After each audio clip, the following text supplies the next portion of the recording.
Bien, nous continuons avec la deuxième partie. Nous avons vu déjà donc la formule pour calculer une probabilité d'un événement. Et ici, dans cet exercice qu'on nous a donné, c'est pour l'appliquer, tout simplement. Alors, on nous a donné une roue ici, qui est donc subdivisée en des parties. Et ces parties sont reliées par des angles. Alors, on lit l'énoncé ensemble. La roue représentée ci-contre est partagée en 6 secteurs. Vous avez vu 1, 2, 3, 4, 5, 6 secteurs. Voilà. Une expérience aléatoire consiste à faire tourner la roue et à noter le numéro du secteur sur lequel elle s'immobilise.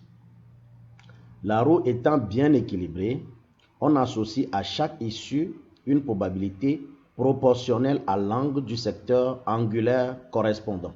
Ça veut dire que ici, ce que nous devons remarquer, nous devons utiliser, c'est que à chaque fois que nous voulons obtenir une probabilité d'un numéro, il faut l'associer à l'angle et non au numéro. Donc vous allez faire très attention. L'énoncé là clairement dit que la probabilité est proportionnelle à l'angle. D'accord? Alors, on note l'ensemble des issues de l'expérience, définit la loi de probabilité de l'expérience. Alors, j'ai déjà dit que la loi de probabilité, c'est pour savoir chaque numéro correspond à quelle probabilité. C'est en fait ça. J'en avais déjà parlé. Alors, nous avons des issues 1, 2, 3, 4, 5, 6. Alors, pour obtenir l'issue numéro 1, c'est la valeur angulaire divisée par la valeur angulaire totale. Vous voyez, le P1, c'est 45 divisé par 360. Ça donne 1 sur 8. C'est pourquoi vous avez, pour le numéro 1, c'est 1 sur 8. Vous voyez, pourquoi j'ai utilisé les angles? Parce que dans l'énoncé, on a dit que les probabilités sont proportionnelles aux angles. Donc, je ne prends pas les numéros, mais je prends les angles. Faites attention. Alors, la probabilité pour obtenir le numéro 2, c'est 90 sur 360. Le numéro 2, P2, 90 sur 360, ça fait un quart. La probabilité pour obtenir le numéro 3, c'est 45 sur 360. Vous voyez? Donc, au fur et à mesure, vous allez faire tous les calculs pour retrouver la probabilité de chaque numéro. C'est pourquoi j'ai mis le commentaire là, juste à côté, pour que vous compreniez. Bien. B. Calculer la probabilité de chacun des événements suivants. Le numéro est pair. Vous voyez? Le numéro est pair. Alors, je vais regarder et je vais faire la somme de toutes les probabilités des numéros pairs. Faites attention, je ne prends pas les numéros pairs divisé par 6. Non, je prends la somme de tous les numéros qui sont, donc de tous les numéros, la probabilité de tous les numéros pairs. Alors, il y a d'abord 2. La probabilité pour obtenir 2, c'est 1 sur 4. Alors, je le prends 1 sur 4 plus la probabilité pour obtenir 4. 4, c'est 1 sur 12 plus la probabilité pour obtenir 6. 6, c'est 1 sur 12. Vous voyez? Donc, ça fait 5 sur 12. Et la deuxième question, calcule la probabilité de chaque événement. Le numéro est inférieur à 3. Alors, je vais prendre des numéros ici. Tout ce qui est inférieur ou égal à 3. C'est 1, 2 et 3. Alors, 1, c'est 1 sur 8. Plus 2, c'est donc 2, c'est 1 sur 4. Plus, donc 3. P3, c'est combien? C'est 1 sur 8. Vous voyez? Donc, je fais la somme de tout ça pour trouver 1 sur 2. Alors, vous voyez comment je peux calculer des probabilités en utilisant la notion de proportionnalité avec les angles. C'est très simple. D'accord? Bien. Alors, nous allons faire un deuxième exercice, toujours dans cette partie de calcul de probabilité. D'accord? Alors, on tire au hasard une carte de jeu classique de 32 cartes. On s'intéresse à la couleur et à la valeur de la carte. Voilà. Calcule les probabilités des événements suivants. La carte tirée est un roi. Voilà. Donc, il faut savoir d'abord, il faut connaître d'abord les cartes, les 32 cartes, et pour pouvoir faire cet exercice. Alors, la carte tirée est un roi. Nous avons combien de rois? On a 4 rois sur l'ensemble des 32. Donc, c'est pourquoi P égale à 4 sur 32, ça fait 1 sur 8. D'accord? Et dans le commentaire, j'ai bien dit que 4 couleurs, cœur, carreau, trèfle, pique, dans les jeux de 32 cartes. Et puis 8 cartes de chaque couleur, as, roi, dame, valet, et 10, 9, 8, 7. Voilà la composition donc des cartes. Alors pour ceux qui ne maîtrisent pas très bien les cartes, ils peuvent regarder ce commentaire sur la composition des cartes. Donc, pour la probabilité de l'événement A, la carte tirée est un roi. Notez que nous avons seulement que 4 rois parmi les 32 cartes. La probabilité de l'événement B, la carte tirée est un trèfle. Nous avons combien de trèfles? Nous avons au total 8 trèfles. Vous voyez? Nous avons 8 trèfles. Et chaque carte, chaque type de carte a 8. Et voilà les éléments qui composent les 8. Nous avons trèfle AS, trèfle roi, trèfle dame, trèfle valet, plus le numéro 10, 9, 8, 7. Ceux qui connaissent très bien les cartes, ils peuvent s'en sortir. Alors, la dernière question détermine la probabilité pour que la carte tirée ait une figure. Voilà. Nous avons combien de figures au total? Parmi les 32 cartes, nous avons 12 figures.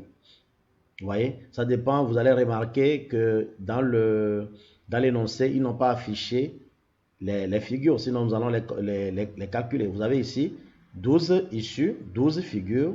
Nous avons 4 valets, 4 dames et 4 rois.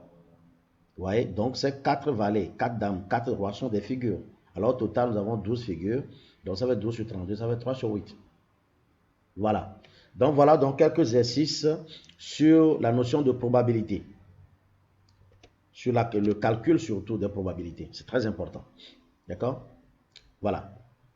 Alors, je voudrais aussi voir avec vous l'intersection et l'union de deux événements. Alors, je précise très bien que les événements, pour moi, ici, c'est des sous-ensembles. C'est des sous-ensembles. Vous voyez? Alors, je donne un exemple très simple pour comprendre l'événement.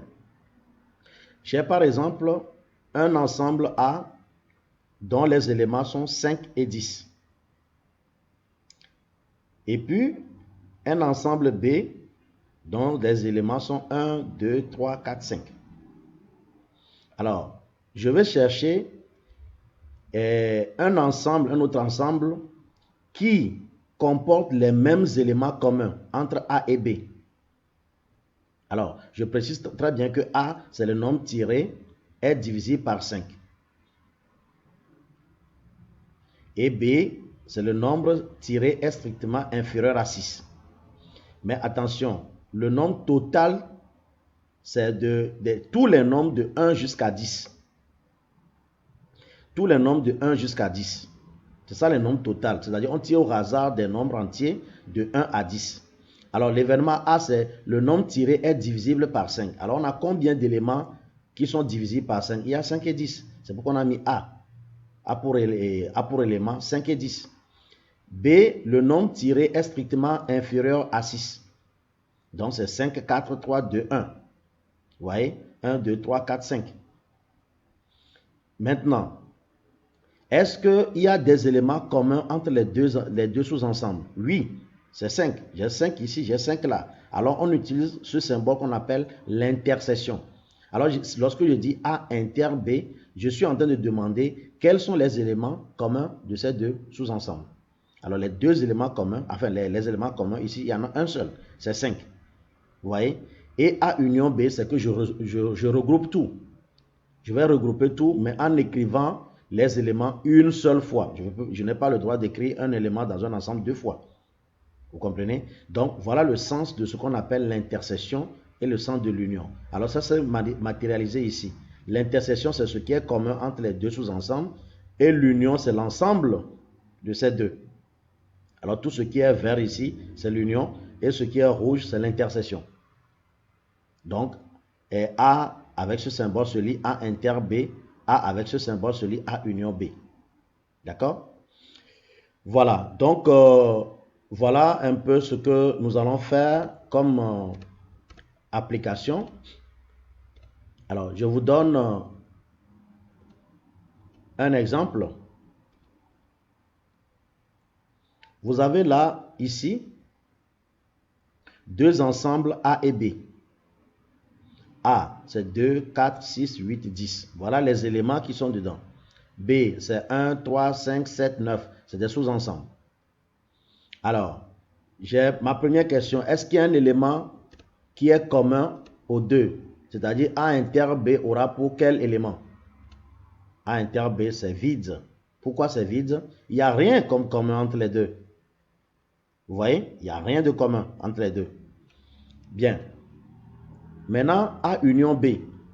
A union B, c'est que je vais regrouper les deux pour former un grand ensemble. Alors, A union B, c'est que je dois écrire tous les éléments, je les additionne tout simplement. Je les regroupe. Alors, voilà A union B. Quand je dis A union B, je les mets ensemble. Vous voyez? Bien. Maintenant, je vais calculer la probabilité d'abord de A union B. A union B, c'est-à-dire que c'est tous les nombres possibles. C'est-à-dire quelle est la probabilité que je tire des nombres de 1 à 10. C'est 10 sur 10 qui donne 1. Vous voyez? Et la probabilité d'obtenir P de A inter B, c'est 0 parce qu'il n'y a pas d'élément. Voilà. Maintenant, je vais calculer la probabilité pour obtenir les éléments de A. Il y a combien d'éléments de A? 1, 2, 3, 4, 5. Ça fait 5 sur 10.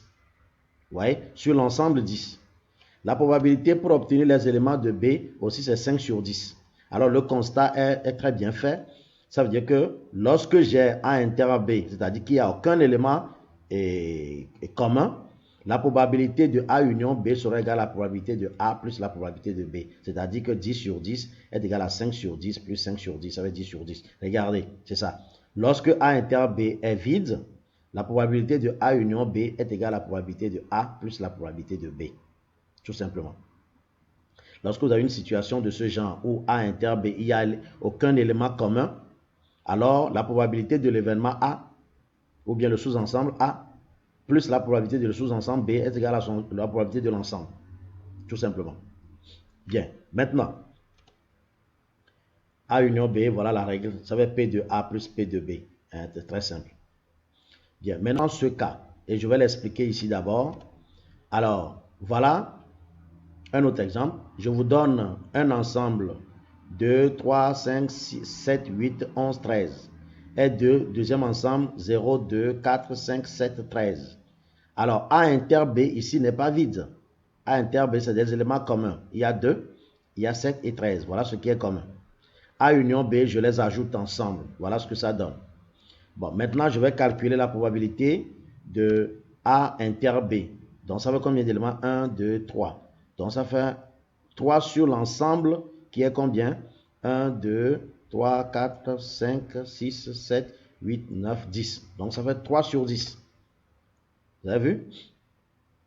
Je continue. Je calcule la probabilité de A union B. Union B, c'est l'ensemble. Ça va être 10 sur 10. Et je vais calculer la probabilité de P de A. P de A, c'est 7 sur 10. Et P de B, c'est 6 sur 10. Alors, qu'est-ce qu'on a remarqué? On a remarqué que la probabilité de A inter B plus la probabilité de A union B donne la probabilité de A plus la probabilité de B. C'est ce que ça dit ici. P de A inter B plus P de A union B, ça fait P de A plus P de B. Au cas où les deux éléments, l'intersection des deux n'est pas ensemble vide, que vous utilisez cette formule. Vous voyez? Voilà. Donc, en conclusion, on peut dire que P de A inter B est égal à P de A inter B plus P de A union B, ça donne P de A plus P de B. C'est simple, hein? C'est pas compliqué. Je viens de donner un exemple ici pour que vous vous rendiez compte de la formule là. P de A inter B, la probabilité pour l'intersection des deux sous-ensembles, plus la probabilité pour l'union des deux, ça donne la probabilité de l'événement A plus la probabilité de l'événement B. C'est une formule que vous devez connaître aussi. D'accord? Voilà. Alors, je vais voir rapidement avec toi, avec vous, pour finir donc ce point. Alors, la probabilité d'un événement contraire, vous le savez. Contraire, c'est-à-dire que ce que je ne veux pas obtenir. Hein? Donc, il y a une formule qui est donnée aussi. La probabilité d'un événement A plus la probabilité d'un événement contraire de A, c'est 1. On avait déjà étudié ça en classe de 4e. Voilà, je reviendrai dans une troisième vidéo avec des exemples plus précis. Je vous remercie pour votre attention.